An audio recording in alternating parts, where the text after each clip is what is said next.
Et 4, 5.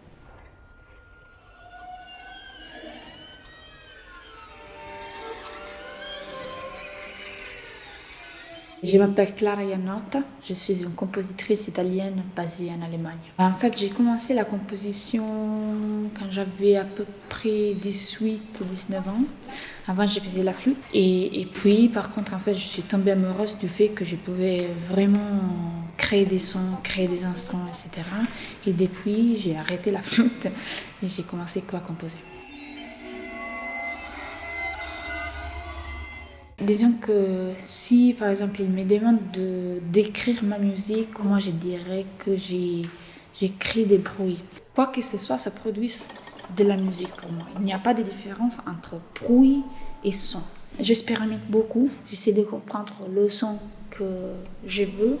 Donc, par exemple, dans Dead Wasps 2, j'avais besoin des sons très aigus. Et donc, j'ai pris des plexiglas et avec un Tupperware, des pièces en plastique. Si je les passe là, ils font juste en fait un frottement qui ça donne des sons très très très aigus.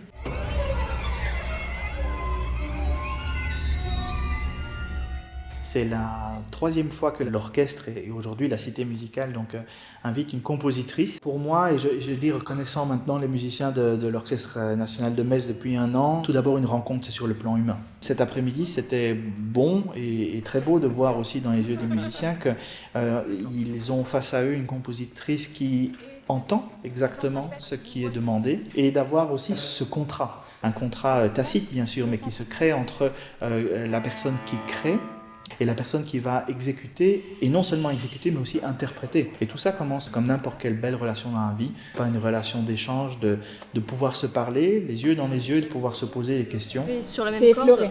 Sur la même corde, c'est ça. Exactement. C'est une opportunité fantastique parce qu'en fait, tout d'abord, ils vont jouer plusieurs pièces à moi.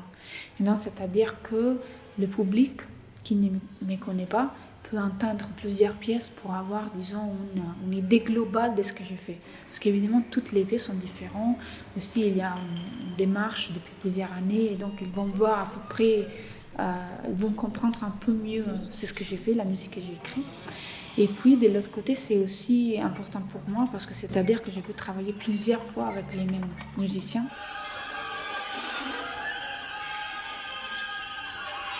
Aujourd'hui, la Cité musicale fait passer cette résidence de compositeur à une étape supérieure, puisqu'en fait, nous allons montrer pendant 2 années complètes différentes facettes de l'œuvre de Clara. Bien sûr, des œuvres avec orchestre, comme c'était le cas cet après-midi, mais aussi la Cité musicale et l'Arsenal va accueillir d'autres formations, que ce soit Quatuor Diotima, l'ensemble Linéa et d'autres, vont jouer la musique de Clara Iannotta dans des concerts carte blanche, et elle sera également très active sur tout le terrain, non seulement intra mais extramuros, avec des actions culturelles, pédagogiques auprès des jeunes publics, auprès des publics scolaires, pour montrer en fait que sa musique et la musique d'aujourd'hui, en fait, c'est une musique qui vit et qui grandit à nos côtés, mais vraiment au sens propre du terme, tous les jours, et qu'elle est plus qu'accessible.